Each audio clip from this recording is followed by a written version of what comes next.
Hades soldiers. After months and months, it is time. That's right, baby, we're finally doing a Hades and Persephone ranking tier showdown challenge, and you are too far away. You can't even see my shirt. Hello? Hello? Are you kidding me? I waited 2 extra months, 2 full extra months to be able to film this so I could film it in this shirt. And also, yes, she's wearing sweatpants because this Queen of the Dead likes to be comfy. I will leave the link to the shop in the description below. You can check it out. We're also doing it here because I am currently tethered to an outlet because somebody forgot to charge her laptop last night. I'm prefacing this. You are not allowed to take a shot every time I say Hades and Persephone. Don't do that. Can this use a crown? Can we make the crown work? Yeah, we can make a crown work with this outfit. Okay. If you haven't been on this journey with me over the last maybe 2 years, hi, my name's Rachel. I really want to read a good Hades and Persephone retelling, and I find that the majority of them that are out there are not good. I found in my research that Hades and Persephone is actually a hard story to retell because it has very specific plot points that make it hard for an author to really switch things up without straying too far and from it being a retelling. And I prefer my Hades and Persephone retellings to have Persephone in a spot that has a little bit more autonomy. And in the original story, it is a kidnapping, which makes consent in this story somewhat dubious, even though that might actually be a mistranslation because the only time that we hear the story is in the Homeric hymn to Demeter, in which like Zeus actually makes it so that Hades and Persephone are getting married and it's not actually a kidnapping, even though you shouldn't go marrying your daughters off to their uncles without their consent because that's a little weird. Anyway, slice it. But in actual canon, they never cheat on each other and there's actually no other stories of them because they are just this dynamic dual underworld power couple. And it might have been proven that Hades is an offshoot of Poseidon, and Persephone may have actually been an original queen of the underworld goddess figure who the Greeks just retconned into their own pantheon to like make a story for her. Anyways, a lot of these stories are full of dubious consent, and that's what I don't like. And some people like that, that's okay. These are all in good fun and all in my opinion, so don't get mad at me. Go make your own video if you think I'm wrong. So without further ado, grab a drink, grab a snack, and buckle up while we finally rank some of the Hades and Persephone retellings that I have read. I'm so excited. This has been a long time in the making. Okay, so we have 5 tiers to talk about today, and they're also kind of like in reverse color order because I can't figure out how to switch around. So the green is at the bottom when it should be at the top. Regardless, we have God tier, because obviously. We have Elysium, which is a reference to the Fields of Elysium in Hades, which is like the good place. It's the place that people go after they die who have had a heroic life. So this category is like good, not like perfect, but like still good. I had a good time. I think this was a good story. Then we have Orpheus and Eurydice, which is a reference to the myth of Orpheus, where we were going strong and then you fucked up somewhere. You stumbled somewhere along the way, and now the story is, it went from okay to just bad. Then we have Mourning Fields, which is a section of the Fields of Asphodel in the underworld that the souls who wasted their time on unrequited love end up. So these are for the books that wasted my time. Maybe they weren't like the worst ever, but I can never get that time back, so they are herefore banished. And last we have Pits of Tartarus, which, abysmal. Throw it in the fire. Okay, so this crown looked real good, but oh, it's not fun to have in your hair when you have a bun in, so that's just for show. So first up is one that I kind of had to start with. This is the one that brought Hades and Persephone to the mainstream last year, and that is Neon Gods by Katie Robert.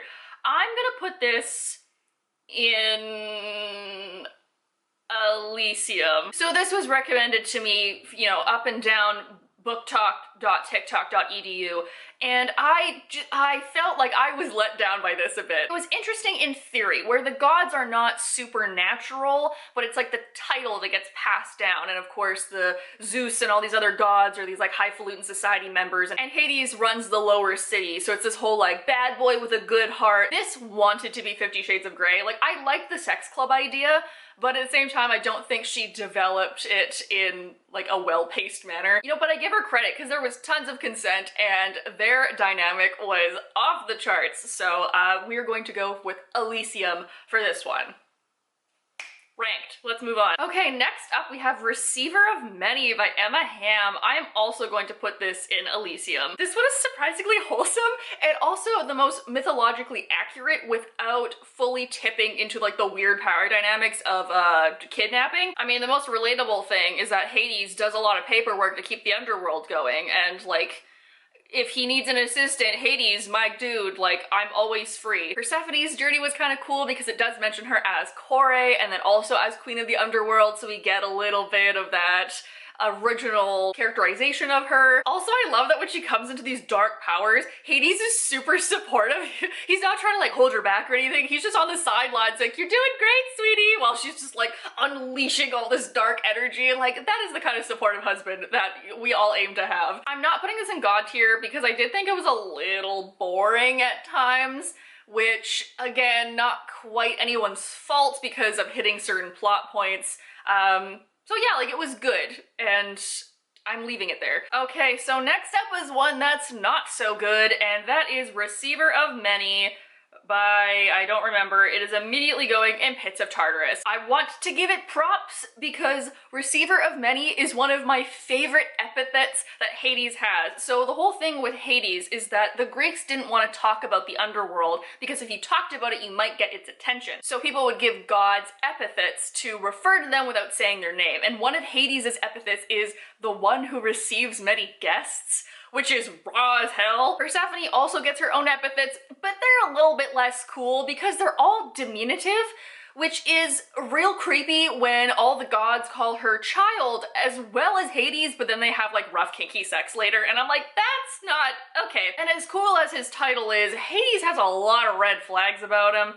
Mostly this question of what is consent and why bother with it? And the whole tension of it is we're shouting at each other and now we're having sex. And I really hate when books do that. So, yeah, I'm not paying the ferryman to get this book across to the Elysian Fields. This is just getting tossed straight into a pit. Okay, next up is one that is actually the most recent one that I finished, and that is Pomegranate. This one, surprise, surprise, this is, ding, ding, ding, our first God tier book. This is a gender-swapped retelling of Hades and Persephone, and I loved how she redid this story. So in this one, there was the top two brothers of Zeus and Poseidon, and Hades was a immortal that Zeus fell in love with.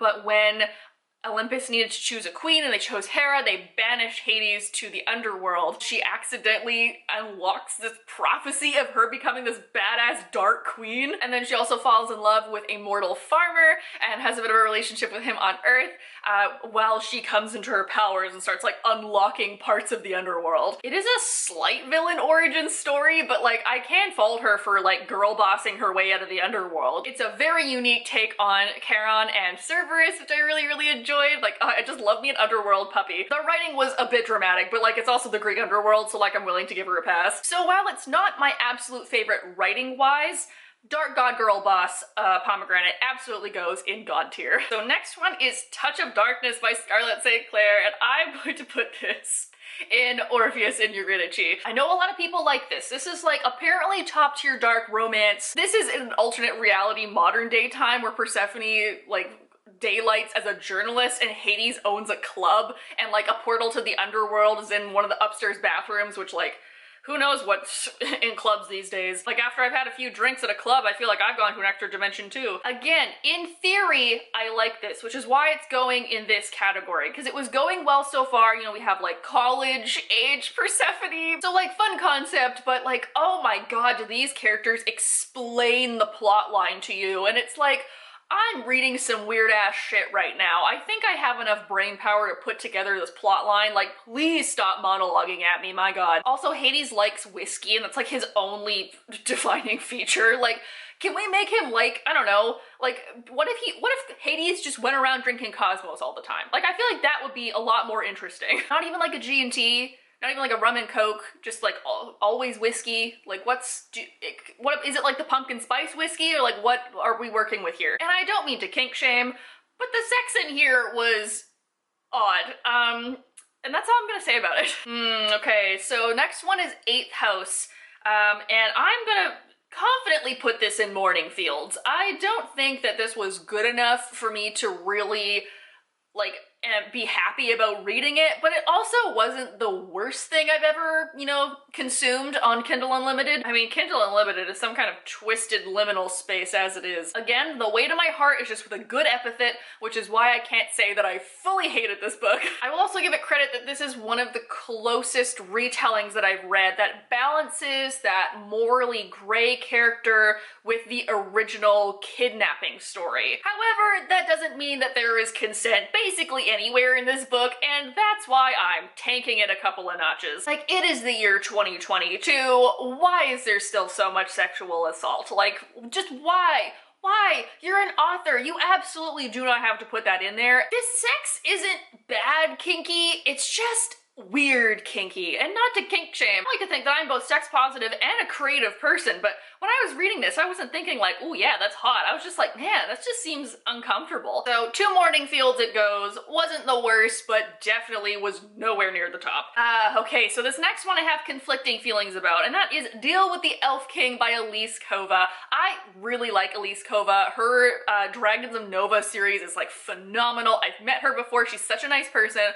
And Deal with the Elf King, I was so excited for, but I think I'm gonna have to put this in Orpheus and Eurydice. This was a really good twist on the retelling, because it has to do with fairies and elves. Elves that come from another world that is slowly becoming barren of magic. There is a prophecy that a human queen has this nature magic, and she's going to be taken into this other world to like replenish the fading magic of that world. Surprise, our main character is that magic queen, and our Hades figure is the prince from this other world who's like trying to keep his own magical world together. This has some of my all-time favorite things. We have a reluctant allies, we have enemies to lovers, we have curses, we have political intrigue.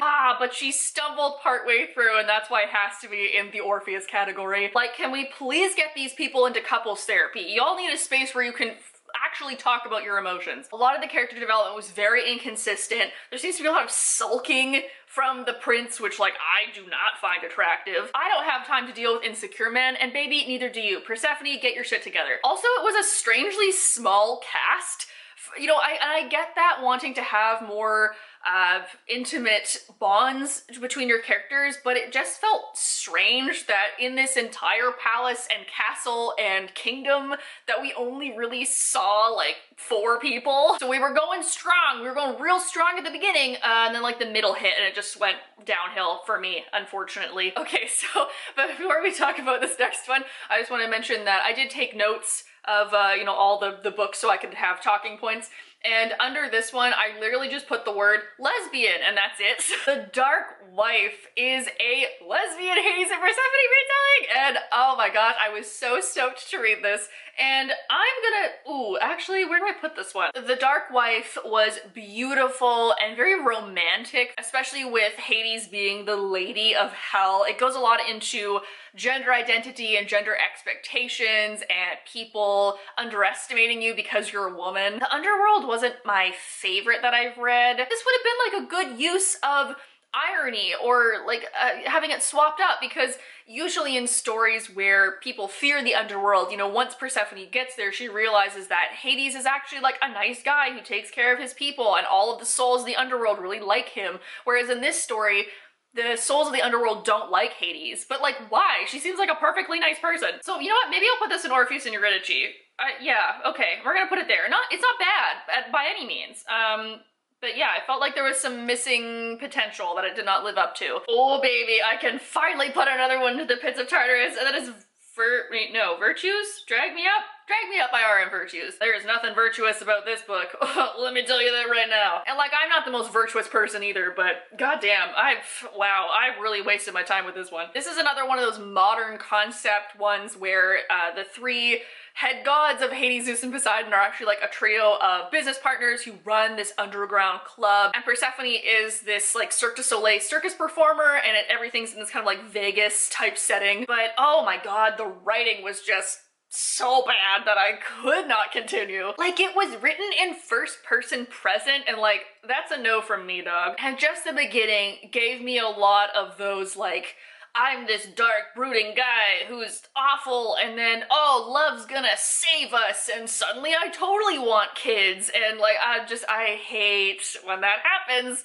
So Nope, throwing it into the pits. Another pomegranate related one is 7 Pomegranate Seeds by Jasmine Garcia. I am fully, without a shadow of a doubt, putting this in Morning Fields because god damn did I get my hopes and expectations up, and it dragged me down so badly. This wasted so much of my brain power, and I'm kind of mad about it, honestly. This was like a combination of bad 80s Harlequin romance novel and 13-year-old on AO3 who's never had sex education tried to write kink. Like, it was bad. And not even just sexually, but like everyone's body parts were given different names. Like, I think they call her eyes like cinnamon orbs, and I'm like, just please, just for the love of God, please just call them eyes. I hate this. And my inner editor was screaming at me because this book likes to tell you something and then show you something and then tell you something and then tell you the exact same thing again and then tell you the exact same thing again. Like, how dumb does it think I am that I don't know that something black is going to blend in with the night sky? It would be like the horses that were black blended in with the night sky, so you couldn't see them against the night, and they were so dark that they just blended into the night. And I'm like, yes, I get it. I know what a black horse looks like. Also, this Hades is a dick. Like, why do you like him, Persephone? Why? And he's the aesthetic equivalent of like poorly Christianized Satan figure, and it's very boring. So I'm throwing this in Morning Fields, and while I know that you can't leave the underworld, I am dragging myself up and away from this book. I feel like I need a palate cleanser. So thank God that this next one is a good one, in my opinion, and that is Stolen Songbird by Danielle L. Jensen. I'm going to put this one in Elysium. I don't think it's the greatest, but I definitely had fun reading it. Also, another author that I've met and talked to and worked with, and like, she's so cool and nice. Also, she's Canadian, so check this one out. Support a Canadian author. This is another fairy lore type book where trolls have been cursed to live under the mountain by this witch, and our main character gets sent there as a bit of a tithe to help break a curse and stop a rebellion. This is also highly political, which I love. It has great world building. Oh boy, I love the Under the Mountain city so much. It's so beautiful. Now, this is a YA, and it's very dramatic. Like, our Prince Hades figure, Tristan, is like, oh my god. Definitely the theater kid that got the role of Hamlet and then just like said he was going into method acting and was insufferable for a couple of weeks before rehearsals, you know? I really like this series. I think it's very fun. We get a lot more lore as we go into subsequent books. So I would recommend this one. I just don't think it's like god tier because it's very loosely based on Hades and Persephone. Oh boy, I should have made a coffee for this one. I feel like we're going to go on a Yves Saint Laurent with this next one. Did that joke land? I don't know. I've been wanting to make it for like 2 years. The Savage and the Swan by Ella Fields. I'm not gonna say anything. We're putting it there.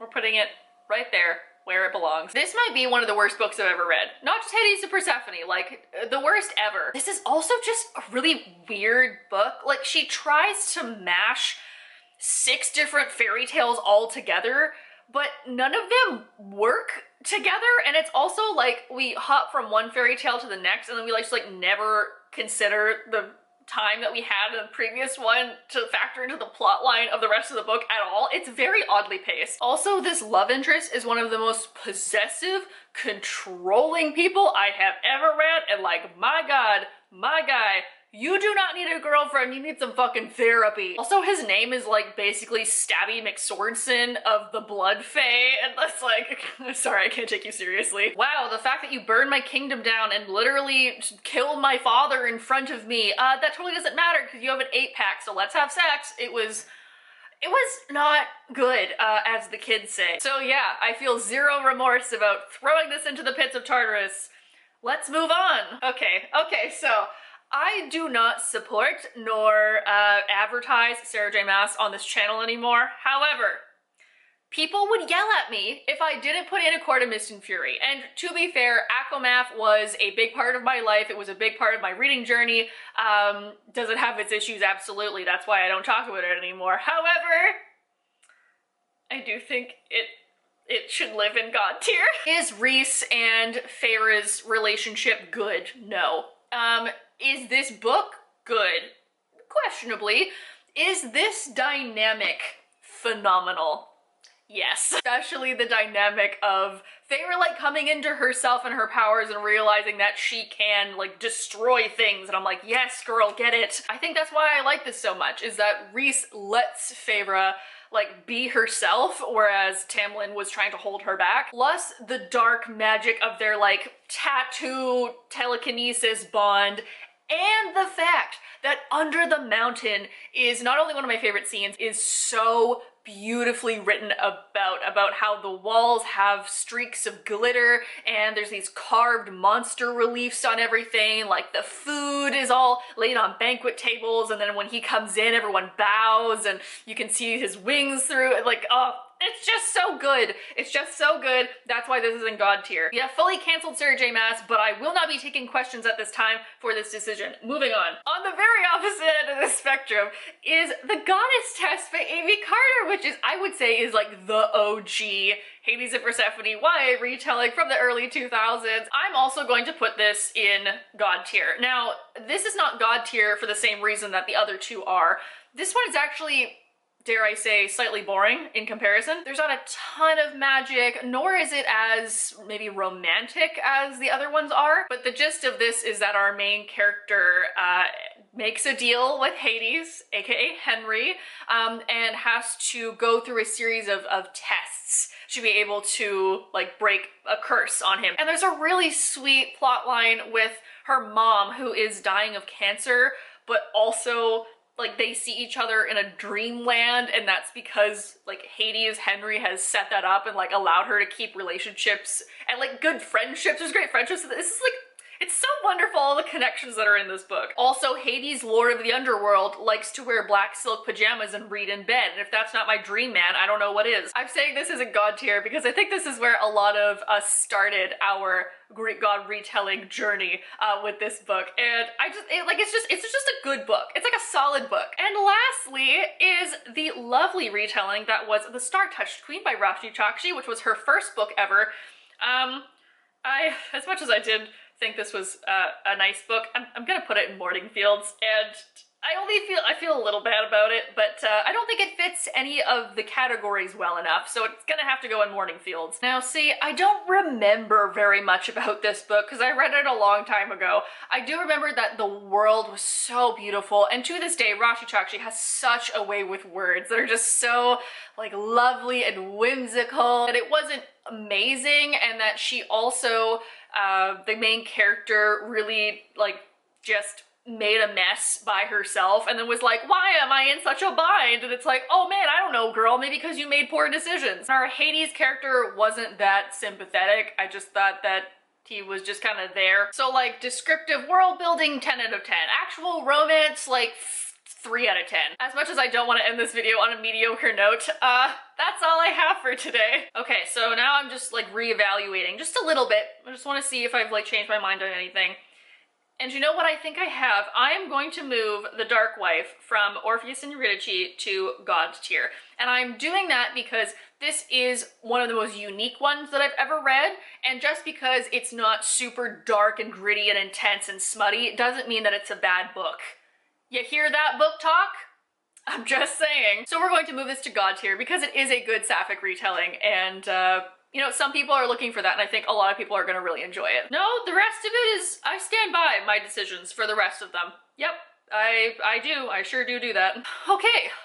That is that on that. Now, obviously, this is not every Hades and Persephone retelling there is out there, but my god, did I try my best. Did I try my damnedest to be able to read as many as I could. So, like I always say, if you have a recommendation for a good H&P retelling, leave it in the comments down below. No, my cuff came undone. I must cuff all my clothes like a good bisexual. Mostly what prompted this video is that the Madeline Miller of Song of Achilles and Circe fame announced that she is writing a Hades and Persephone retelling, and I'm losing my goddamn mind. It was then I realized that if I just keep waiting for new ones to release, that I'm never gonna make this video. So maybe when that comes out, we'll like revisit this tier ranking system, because I have a feeling that that one's gonna be in a completely other rank all by itself. That's gonna be like Olympus. That paired with my Roman art and architecture class I'm taking this term, and the fact that I'm writing my final paper on death gods, and the fact that Persephone and Hades are both death gods, just fully revamped my need to do this video. So we're sitting down, we're doing it today, and you know what? I had a great time. While I like to think of myself as death god adjacent, I do in fact need to still take care of my mortal body. So I'm gonna go make something to eat, although maybe not any kind of pomegranate seeds. You know where to click to like the video, you know where to click to subscribe. I hope you guys are all having a nice day wherever you are, and I will see you all next week. Bye!